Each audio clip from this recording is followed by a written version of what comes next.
Hello students, आज की video में हम लोग जेईई मेन 2020 में 24 जून का जो शिफ्ट 2 का पेपर था उसके कुछ क्वेश्चंस को देखेंगे। यहाँ पे मैंने कुछ क्वेश्चंस लिखे हुए हैं, इनका सॉल्यूशन हम लोग इस वीडियो में करेंगे। बारी बारी सारे क्वेश्चंस को मैं एक्सप्लेन करूंगी। फर्स्ट क्वेश्चन क्या है? In a first order reaction time taken in 90% completion reaction is X time of half life, the value of X is. Kinetics का क्वेश्चन था बलगतकी वाले चैप्टर से। क्या पूछ रहा है? In a first order reaction, एक तो फर्स्ट ऑर्डर रिएक्शन बता दिया है, प्रथम कोटि की अभिक्रिया है।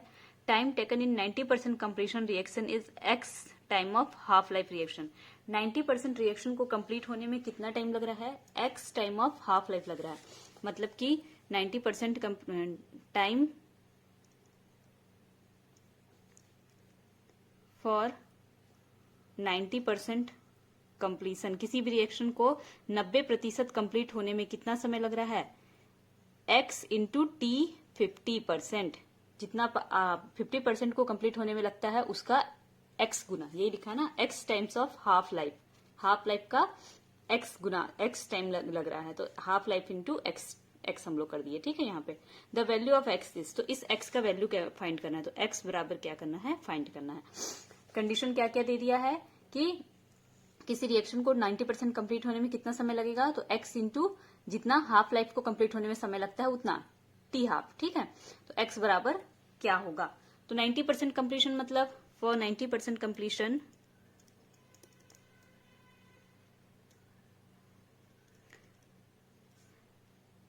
ए की वैल्यू क्या हो जाएगी? ए मतलब इनिशियल कॉन्सेंट्रेशन, शुरू में कितना कॉन्सेंट्रेशन होगा प्रारंभ में, तो ए मतलब हो जाएगा यहाँ पे 100%। हमेशा हम लोग 100 लेते हैं, है ना।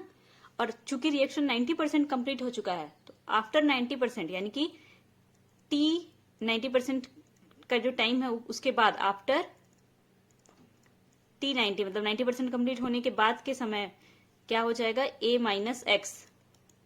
कौन सा कॉन्सेंट्रेशन? टी 90 समय पे जो कॉन्सेंट्रेशन है वो 100 माइनस 90, क्योंकि 90% कंप्लीट हो चुका, तो अब कॉन्सेंट्रेशन कितना बचा है? केवल 10। इतना ही अमाउंट बचा है। ठीक, सेम वैसे ही फॉर 50% कंप्लीशन आप सबको पता है 50% कंप्लीशन क्या होता है? ए बराबर होगा 100, शुरू में तो 100 ही रहेगा, और जब 50% कंप्लीट हो गया, आफ्टर टी हाफ, आधा जब समय खत्म हो गया, तो ए माइनस एक्स या फाइनल कॉन्सेंट्रेशन जो होगा वो होगा 100 माइनस 50, आएगा कितना? 50। ठीक है, अब चूंकि फर्स्ट ऑर्डर रिएक्शन है, तो first order for first order reaction formula क्या होता है? For first order reaction T बराबर क्या होता है? 2.303 अपॉन के लॉग ए अपॉन ए माइनस एक्स। ठीक है, तो हम लोग यहाँ पे 90% कंप्लीशन वाले के लिए लिख देते हैं। टी 90% के लिए क्या हो जाएगा? 2.303 डिवाइडेड बाई के लॉग ए का वैल्यू कितना है? 100, और ए माइनस कितना आया है यहाँ पे? 10। ठीक है, लॉग 10 है ना यहाँ पे। फिर इसके लिए 50% वाले के लिए क्या हो जाएगा? T 50% is equal to 2.303 divided by K log A initial amount divided by final amount होता है ना, तो ए माइनस एक्स का वैल्यू यहाँ क्या है? 50। 50 से 100 जाएगा 2, 10 से 100 जाएगा 10। ठीक, तो यहाँ क्या आ गया? T 90% is equal to 2.303 divided by K log 10। ठीक है, और यहाँ पे क्या आ गया? T 50% is equal to 2.303 divided by K log 2 आ गया। ठीक है, यहाँ लॉग 2 आया है, यहाँ पे लॉग 10 आया है। अब ये इक्वेशन नंबर फर्स्ट और ये इक्वेशन नंबर सेकेंड। अब कंडीशन क्या दिया हुआ था? T 90% completion is equal to X into T 50। तो अकॉर्डिंग टू क्वेश्चन के अकॉर्डिंग क्या है? T 90% divided by T 90% is equal to X into T 50%। यहाँ पे क्वेश्चन के अकॉर्डिंग दिया हुआ है, तो इसको हम लोग कैसे लिख सकते हैं? T 90% divided by T 50% is equal to X, ऐसे भी लिख सकते हैं। ठीक है, अब वैल्यू पुट कर दो, टी 90% का वैल्यू यहाँ से और टी 50% का वैल्यू यहाँ से, तो ये क्या हो जाएगा? 2.303 डिवाइडेड बाई के लॉग 10 और 10, यही है ना ये वाला वैल्यू, और ये डिवाइडेड बाई किससे हो जाएगा? 2.303 अपॉन के लॉग क्या आया है? 2।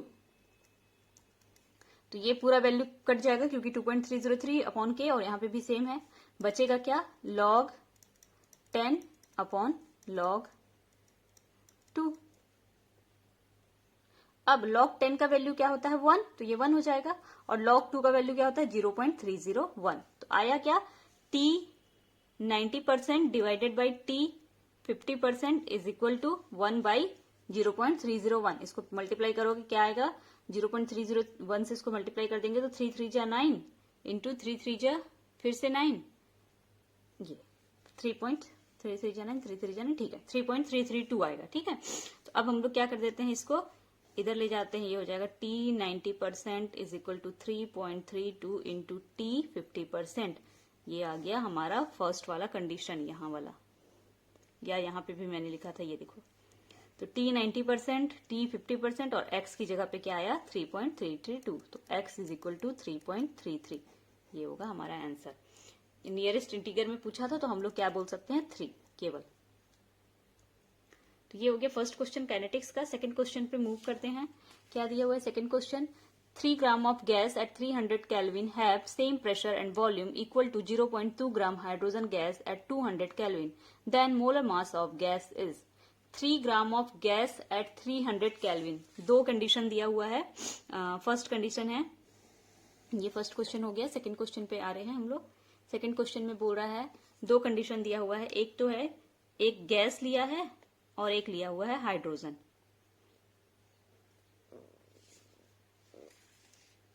देखो 3 gram of gas at 300 Kelvin।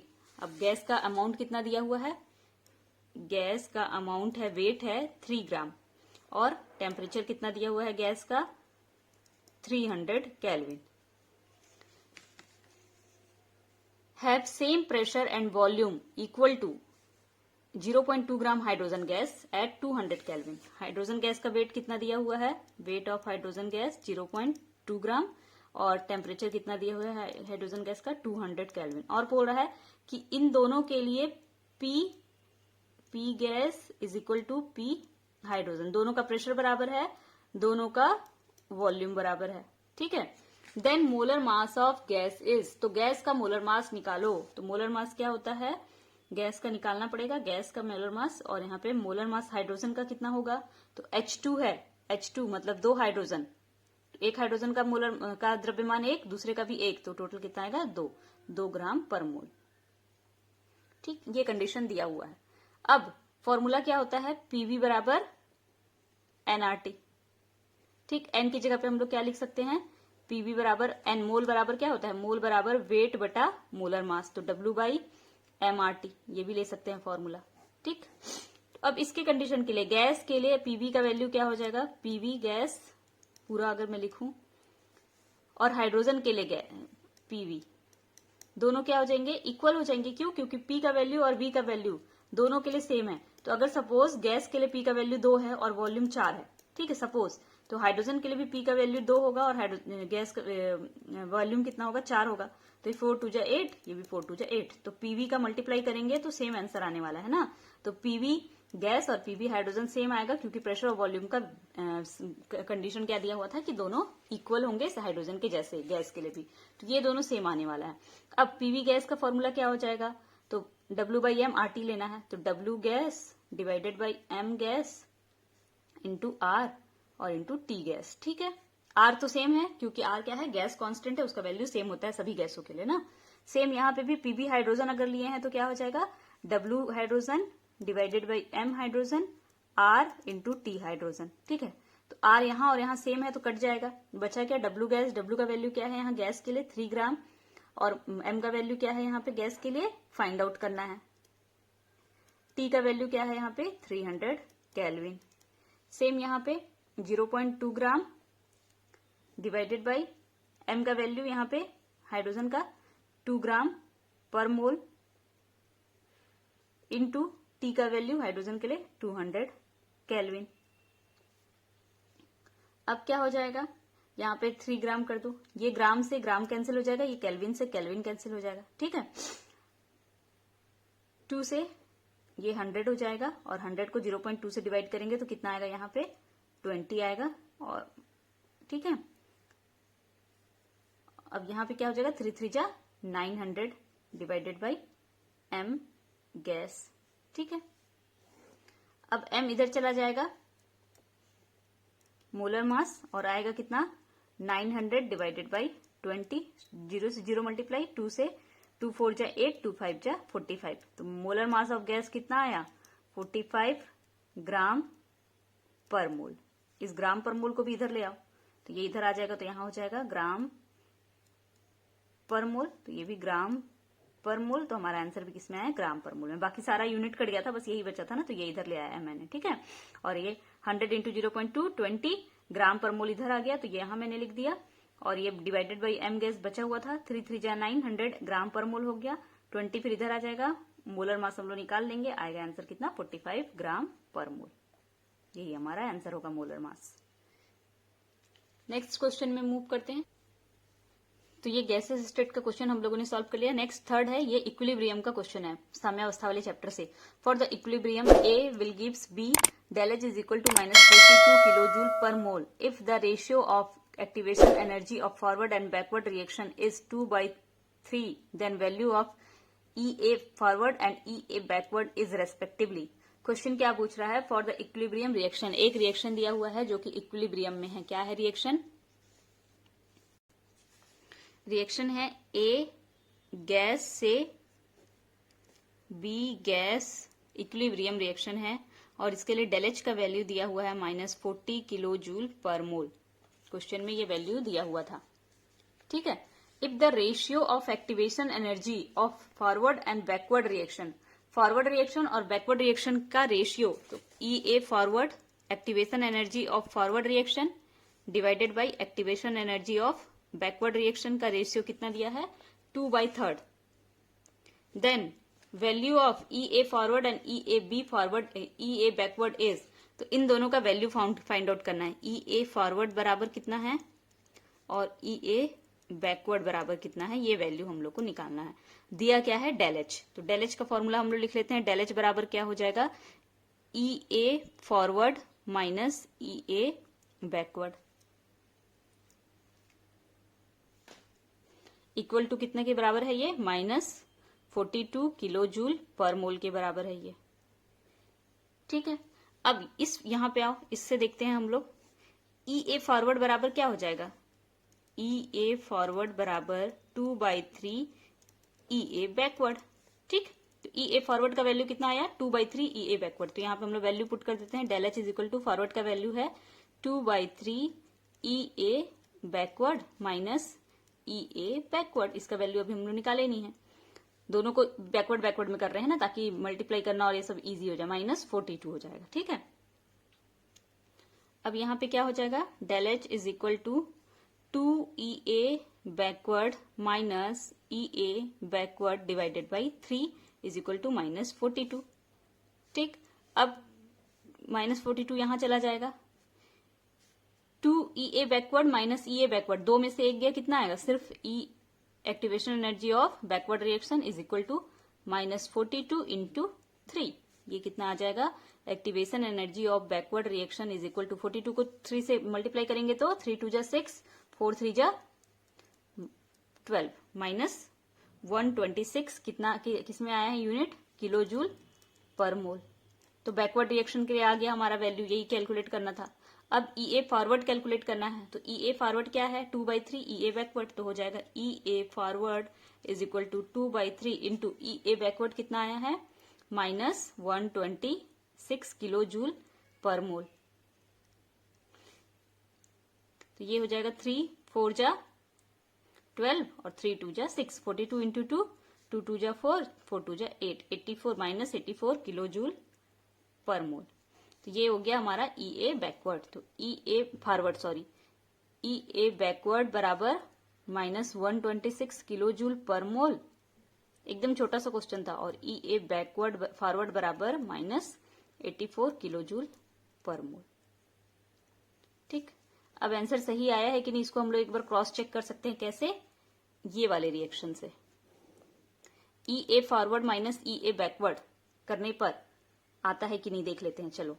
तो EA फॉरवर्ड -84 यहां पे रख देते हैं, -84, फिर माइनस, फिर EA बैकवर्ड कितना है -126, तो -84 माइनस माइनस प्लस 126, इन दोनों को कैलकुलेट करोगे कितना आएगा?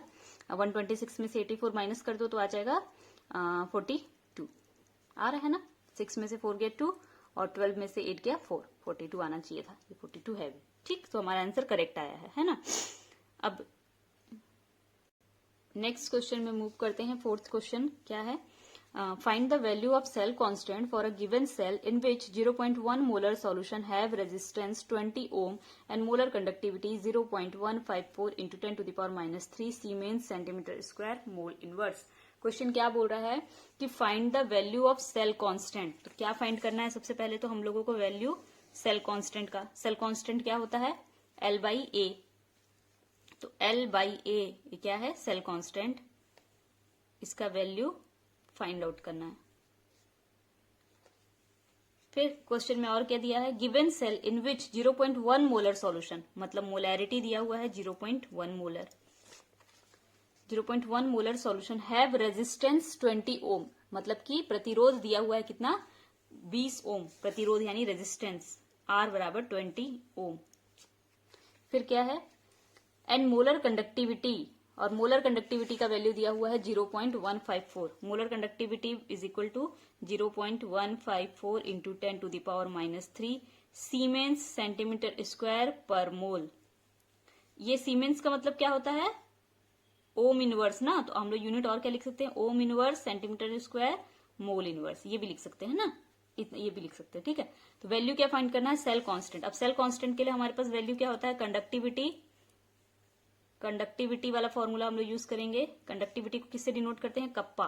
कप्पा बराबर L/A इंटू 1/R, ये वाला फॉर्मूला हमको यूज करना है। ठीक है, तो R का वैल्यू तो दिया हुआ है, L/A तो हम लोग कैलकुलेट करना है। कप्पा का वैल्यू यहाँ पे नहीं दिया हुआ है, तो सबसे पहले कप्पा का वैल्यू फाइंड आउट करेंगे। कप्पा का वैल्यू फाइंड आउट करने के लिए यहाँ पे मोलर कंडक्टिविटी दिया है, तो molar conductivity is equal to conductivity into 1000 divided by molarity, ये होता है फॉर्मूला। तो इस फॉर्मूला में से कप्पा का वैल्यू निकाल लेंगे। तो कप्पा का वैल्यू निकालने के लिए फॉर्मूला क्या हो जाएगा?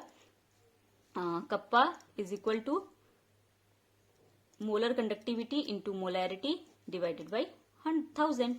ठीक है, अब यहाँ पे वैल्यू पुट कर देते हैं। Kappa is equal to molar conductivity का वैल्यू है 0.154 इंटू 10 टू द पावर -3।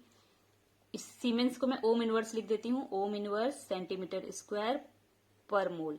ठीक है, इंटू मोलैरिटी कितना है? 0.1 मोलर। ठीक है, डिवाइडेड बाय 1000 आ गया कप्पा का वैल्यू। अब कप्पा की वैल्यू को कहां पुट कर देंगे? यहाँ पे, और ये वाले फॉर्मूला में, इक्वेशन नंबर फर्स्ट में। Equation first, kappa is equal to L/A into 1/R। कप्पा का वैल्यू, तो L/A फाइंड आउट करना है हम लोग को, तो L/A इज इक्वल टू क्या हो जाएगा? Kappa into R। कप्पा की वैल्यू क्या है? 0.154। अच्छा, इसको वैल्यू को कैलकुलेट कर लेते हैं हम लोग। ये क्या हो जाएगा? 1000, मतलब इस वैल्यू को मैं कैलकुलेट करके यहाँ नीचे सॉल्व कर रही हूँ ना, इसको इधर कंटिन्यू करेंगे। यहाँ पे देखो 0.154 into 10 to the power -3 into 0.1। 0.1 का मतलब यहाँ से पॉइंट उठाओगे, यहाँ पे 0 बढ़ जाएगा, तो ये क्या हो गया? 4 ना, तो ये हो जाएगा 10 टू द पावर 4, और ये ऊपर जाएगा तो हो जाएगा 10 टू द पावर -4। तो ये 0.154 इंटू 10 टू द पावर -7 हो जाएगा यहाँ पे। ठीक है, किसका वैल्यू आ गया? ये कप्पा का वैल्यू। तो अब कप्पा का वैल्यू को यहाँ पे पुट कर देते हैं। L/A is equal to kappa का वैल्यू कितना है? 0.154 इंटू 10 टू द पावर -7। और यूनिट क्या बचा हुआ है यहाँ पे? देखो यूनिट भी हम लोग चेक कर लेते हैं। यहाँ पे ये है मोलार। मोलार का मतलब क्या होता है? मोल पर लीटर, और मोल पर लीटर को हम लोग क्या लिख सकते हैं? मोल सेंटीमीटर क्यूब। लीटर की जगह पे सेंटीमीटर क्यूब का इनवर्स। ठीक है, तो ये क्या हो गया? मोल सेंटीमीटर माइनस क्यूब हो गया ना। लीटर की जगह पे सेंटीमीटर क्यूब, और सेंटीमीटर क्यूब लीटर का पे -1 है, तो सेंटीमीटर क्यूब के पे पावर में -1 हो जाएगा, और -1 इंटू 3 -3, तो ये आ जाएगा हमारा 0.1 मोल सेंटीमीटर क्यूब। यहाँ पे क्या यूनिट था? ओम inverse centimetre square mole inverse. ठीक है, इंटू 0.1 मोलार। मोलार की जगह पे क्या लिखना है? मोल सेंटीमीटर माइनस क्यूब। तो मोल से पर मोल कैंसिल, और सेंटीमीटर स्क्वायर से पर सेंटीमीटर स्क्वायर कैंसिल हो जाएगा, यहाँ पे बचेगा क्या, सेंटीमीटर इनवर्स, और बचा क्या है, ओम इनवर्स। तो कप्पा का यूनिट क्या आ रहा है यहाँ पे, ओम इनवर्स सेंटीमीटर इनवर्स। ठीक है, यूनिट भी सॉल्व करना आप लोग सीखना है ना। तो ये यहाँ पे हो गया, कप्पा का वैल्यू हम लोग लिख दिया ohm inverse centimetre inverse into R, R की जगह पे क्या है 20 ओम।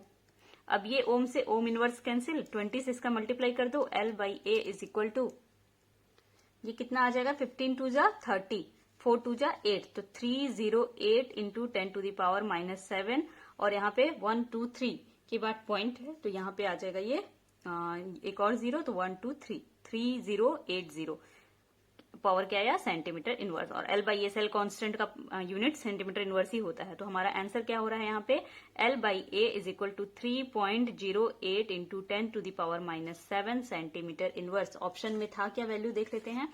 तो ऑप्शन में वैल्यू था 3.08 into 10 to the power -7 inverse. ठीक है, last question, find value of del H F of heat of formation, enthalpy of formation calculate करना है, किसके लिए, C2H6 एथेन के लिए, किसमें, किलो जूल पर मोल में। रिएक्शन दिया हुआ है क्या, एंथैल्पी ऑफ कंबशन का रिएक्शन दिया हुआ है कि डेल एच कंबशन किसका करेंगे, C2H6 का, तो -1560 किलो जूल पर मोल आएगा। डेल एच कार्बन का करेंगे तो -394 किलो जूल पर मोल आएगा, और हाइड्रोजन का कंबशन करेंगे तो -2.49 आएगा। दहन की ऊष्मा दी हुई है ना यहाँ पे, और हम लोगों को किसके लिए निकालना है, एंथैल्पी का फॉर्मेशन निकालना है, एंथैल्पी के संभवन की ऊष्मा निकालनी है, और दहन की ऊष्मा यहाँ पे दी हुई है, एथेन के संभवन की ऊष्मा निकालनी है, एथेन के दहन की ऊष्मा, कार्बन के दहन की ऊष्मा और हाइड्रोजन के दहन की ऊष्मा यहाँ पे दी हुई है। तो हम लोग इसको कैलकुलेट कर लेते हैं। चलो, तो क्वेश्चन में क्या पूछा, क्या है कि संभवन की ऊष्मा निकालनी है एथेन के, मतलब एथेन के बनने में कितना एंथैल्पी परिवर्तन होगा, ये हम लोग को निकालना है। तो सबसे पहले हम लोग ये देखेंगे कि एथेन बनेगा कैसे। तो कार्बन और हाइड्रोजन से एथेन बनेगा, तो हम लोग रिएक्शन लिखने की कोशिश करते हैं ना। तो carbon plus hydrogen will give C2H6। अब रिएक्शन को बैलेंस कर लेते हैं। तो यहाँ पे 2 कार्बन है, 2 कार्बन चाहिए, तो यहाँ पे हम लोग क्या कर लेते हैं, इसको ले लेते हैं यहाँ 2 कार्बन। ठीक है, C2H6, और 6 हाइड्रोजन चाहिए, तो यहाँ पे 3H2। ठीक, ये हो जाएगा सॉलिड स्टेट में, ये हो गया गैस स्टेट में, हाइड्रोजन गैस स्टेट में रहता है, और ये एथेन भी बन रहा है गैस स्टेट में। ये हो गया फॉर्मेशन के लिए डेल एच एफ का वैल्यू क्या करना है, हम लोग को फाइंड आउट करना है, हीट ऑफ फॉर्मेशन का वैल्यू। ठीक है, अब रिएक्शन में दिया क्या हुआ है, तो एथेन के दहन की ऊष्मा दी हुई है -1560। तो एथेन का दहन पहला क्या है, C2H6। दहन कैसे होता है, ऑक्सीजन के प्रेजेंस में, मतलब यहाँ ऑक्सीजन लगेगा, तो ऑक्सीजन गैस से रिएक्ट होगा और बनेगा क्या, carbon dioxide plus water. Carbon dioxide gases form में बनेगा, वाटर लिक्विड फॉर्म में बनेगा, ये सब करने की जरूरत नहीं है। ठीक है, तो ये दो कार्बन है यहाँ पे, तो मैं इसको 2 कर दे रही हूँ, और 6 हाइड्रोजन है तो मैं यहाँ पे इसको 3 कर दे रही हूँ। ठीक है, ऑक्सीजन कितना हो गया, 3 2 जा 4 और 3 7, तो यहाँ पे हो जाएगा 7/2 O2 कर दे रही हूँ, ताकि 7 ऑक्सीजन हो जाए ना। इसके लिए हीट ऑफ कंबशन कितना दिया हुआ है, दहन की ऊष्मा दी हुई है -1560 किलो जूल पर मोल। ठीक, दूसरा कंडीशन क्या दिया हुआ है, कार्बन के दहन की ऊष्मा, तो दूसरा दिया हुआ है कार्बन जलाएंगे तो ऑक्सीजन के प्रेजेंस में ही जलाएंगे, बनेगा क्या, कार्बन डाइऑक्साइड। ठीक, इसके लिए क्या दिया हुआ है, heat of combustion, reaction balance है, बैलेंस करने की जरूरत नहीं है। हीट ऑफ कंबशन कितना दिया हुआ है, 394 किलो जूल पर मोल, 394 किलो जूल, -394 दिया है ना, हाँ ठीक है, -394 किलो जूल पर मोल। फिर है तीसरा, हाइड्रोजन की दहन की ऊष्मा दी हुई है यहाँ पे, तो हाइड्रोजन का दहन भी ऑक्सीजन के प्रेजेंस में होगा और O2 के प्रेजेंस में होगा, तो बनेगा यहाँ पे H2O। एक ऑक्सीजन है तो यहाँ पे मैं 1/2 कर दे रही हूँ। ठीक है, H2O गैस के रूप में बनेगा, और हीट ऑफ कंबशन का वैल्यू यहाँ पे क्या हो जाएगा, -249 किलो जूल पर मोल। वैल्यू दिया हुआ है यहाँ पे क्वेश्चन में। ठीक है, अब हम लोग को निकालना क्या है, ये वाला रिएक्शन। तो ये रिएक्शन से ये रिएक्शन कैसे फाइंड आउट करेंगे हम लोग, तो देखो इन तीनों रिएक्शन से इसको अगर फाइंड आउट करना है तो इन दोनों को ऐड करना पड़ेगा, इन दोनों रिएक्शन को, और इसको उससे माइनस करना पड़ेगा। ठीक है, तो क्या हो जाएगा, carbon plus hydrogen plus carbon के साथ ऑक्सीजन O2, हाइड्रोजन के साथ half O2, minus C2H6 minus 7/2 O2 will gives, ये भी प्लस होगा और ये वाला माइनस होगा, तो ये यहाँ पे आ जाएगा क्या, इन दोनों को ऐड कर रहे हैं और इसको माइनस कर रहे हैं, तो H2O लिक्विड प्लस क्या है CO2 गैस, और माइनस किसको कर रहे हैं यहाँ पे, -2 CO2 गैस। ये माइनस हो रहा है, ये भी प्लस है तो ये भी माइनस हो जाएगा, 3H2O लिक्विड। ठीक है, अब देखो यहाँ से H2O 3 है और यहाँ पे 2 है, तो यहाँ से एक H2O और यहाँ पे बचेगा कितना, 2H2O बच जाएगा। ठीक है, अच्छा नहीं, अभी देखो और कुछ भी बचा हुआ है यहाँ पे। हाँ, क्या हम लोग देखेंगे यहाँ कि इस रिएक्शन में 2 कार्बन है और 3 हाइड्रोजन है, तो ये वाले रिएक्शन को 2 से मल्टीप्लाई कर दो पूरे को, तो ये 2 कार्बन हो जाएगा, 2O2 हो जाएगा, 2 CO2 हो जाएगा, और 3 हाइड्रोजन है तो इसको 3 से मल्टीप्लाई कर दो, 3 हाइड्रोजन, ये 3/2O2 हो जाएगा और ये 3H2O। अब यहाँ पे 3H2O आ गया, 3H2O से 3H2O पूरा कट गया। ठीक है, यहाँ पे 2 CO2 है तो ये भी 2 CO2 हो जाएगा, तो 2 CO2 से 2 CO2 पूरा कट गया, दोनों माइनस हो गए पूरे पूरे, है ना। यहाँ पे 2 कार्बन था तो इसको 2 कर दो, 3 हाइड्रोजन हो गया है तो 3 हाइड्रोजन कर दो, ये 3O2 है तो ये 3O2 हो जाएगा, ये 2O2 है तो ये 2O2 हो जाएगा। नेक्स्ट हो गया। अब इसमें देखते हैं क्या क्या बचा हुआ है ना। हाँ, अब ऑक्सीजन को आपस में जोड़ दो और घटा दो जो भी है यहाँ पे, तो ये क्या दिया हुआ है, 2O2 प्लस 3/2O2 और क्या है -7/2O2। कितना आएगा, ये ऐड करेंगे तो इन दोनों को ऐड करेंगे तो आएगा 2, 2 2 जा 4 प्लस 3O2 मतलब 7O2, 7/2O2, और माइनस यहाँ पे ऑलरेडी 7/2O2 है तो ये दोनों भी क्या हो जाएंगे 7/2O2, 7/2O2। तो यहाँ पे मैं दोबारा लिख देती हूँ ताकि आप लोग अच्छे समझ में आए। 3H2 प्लस ये पूरे को ऐड कर रहे हैं, ये दोनों को ऐड कर रहे हैं तो 7/2O2 minus C2H6 minus 7/2O2, और इधर वाला तो पूरा कैंसिल हो चुका है ना, ये दोनों कैंसिल हो जाएगा, ये कहाँ चला जाएगा इधर, ये क्या आ जाएगा, माइनस था यहाँ हो जाएगा प्लस C2H6, यहाँ से हटा दे रही हूँ मैं। ठीक है, आ गया, तो बना क्या reaction, 2 carbon plus 3H2 will give C2H6।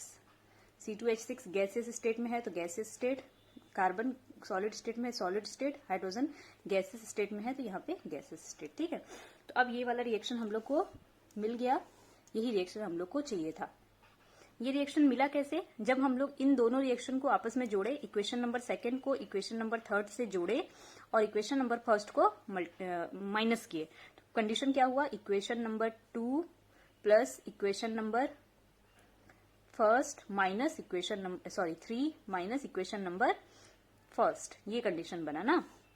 तो क्वेश्चन में हम लोग को क्या फाइंड करना था, हम लोग को यूजिंग एंथैल्पी ऑफ कंबशन करके क्या, find the value of del HF of C2H6। Ethane के बनने की ऊष्मा को, एथेन के संभवन की ऊष्मा को किलो जूल पर मोल में प्राप्त करना था, और ये जो कंबशन का एंथैल्पी दिया हुआ था इनका यूज करना था। तो अब ये हीट ऑफ फॉर्मेशन ज्ञात करने के लिए क्या हो जाएगा, डेल HF किसके लिए, C2H6 के लिए क्या करना पड़ेगा हम लोग को, डेल H कंबशन किसका, हाइड्रोजन का, यहाँ H2 कर दे रही हूँ, यहाँ C2H6 कर दे रहे हैं ना, हाइड्रोजन का, प्लस डेल H कंबशन किसका, कार्बन का, माइनस डेल H कंबशन यहाँ पे किसका, C2H6 का। ये रिएक्शन लेना पड़ेगा, है ना, इक्वेशन नंबर 3 प्लस 2 माइनस 1, ये कंडीशन आ रहा है। तो del HF heat of formation of ethane is equal to, hydrogen के दहन की ऊष्मा कितनी है, -249, प्लस कार्बन के दहन की ऊष्मा कितनी है, -394, माइनस एथेन के दहन की ऊष्मा कितनी है, -15460, सभी किलो जूल पर मोल में है, तो ओवरऑल यूनिट भी कितना आएगा, किलो जूल पर मोल। ठीक है, अब इसको कैलकुलेट करते हैं, डेल HF, ये दोनों माइनस माइनस से क्या हो जाएगा, प्लस हो जाएगा, तो ये क्या आएगा, -9 और 4 3 543, नहीं पहले ये कंडीशन तो हम लोग चेक ही नहीं किए कि इसको 2 से मल्टीप्लाई किए थे, इक्वेशन नंबर 2 को 2 से मल्टीप्लाई किए थे, इक्वेशन नंबर 3 को 3 से मल्टीप्लाई किए थे, तो यहाँ पे भी करना पड़ेगा 3 इंटू ना, ये इक्वेशन नंबर 3 है और इक्वेशन नंबर 2 है, तो ये क्या हो जाएगा 2 इंटू, अब कैलकुलेट कर लेते हैं, 3 इंटू 249 कितना आएगा, लगभग आएगा 9 3 जा 7 4 और ये 7। ठीक है, और ये माइनस में है तो ये माइनस में ही आएगा, तो डेल HF एथेन की संभवन ऊष्मा बराबर -747, फिर ये प्लस और माइनस ये मल्टीप्लाई करेंगे, 4 2 जा 8 9 2 जा, यहाँ पे हो जाएगा 8 और ये 7, ये माइनस प्लस और ये आ जाएगा 1560। इसको किसी से मल्टीप्लाई नहीं किया इसलिए यहाँ पे भी मल्टीप्लाई नहीं कर रहे हैं ना। अब कितना आएगा, del HF is equal to, इनको कैलकुलेट करो, ये आता है माइनस, ये हो जाएगा 7 15 और ये माइनस में आएगा है ना, और ये प्लस 1560। तो ये 1535 और 1560 इसको माइनस करेंगे तो कितना आएगा 25। किसमें आएगा, ये प्लस में पॉजिटिव बड़ा है तो प्लस में 25 किलो जूल पर मोल। संभवन की ऊष्मा कितनी आई, एथेन के संभवन की ऊष्मा आई है हमारा आंसर प्लस 25 किलो जूल पर मोल। इस क्वेश्चन का आंसर होगा 25 किलो जूल पर मोल। ठीक है, ऑप्शन तो दिया हुआ नहीं है यहाँ पे, पर इसका आंसर क्या होगा प्लस 25 किलो जूल पर मोल। तो इतना ही था इस वीडियो में। 5 क्वेश्चन हम लोगों ने इसमें सॉल्व किया, मोस्टली सारे ऑर्गेनिक के क्वेश्चन थे। आपको वीडियो अच्छा लगा हो तो वीडियो को लाइक करो, चैनल को सब्सक्राइब करो, और कौन से क्वेश्चन का सॉल्यूशन देखना चाहते हो उसको कमेंट बॉक्स में करके मुझे क्वेश्चन भेजो, तो मैं आप लोगों को उसका भी वीडियो बना करके भेजूंगी।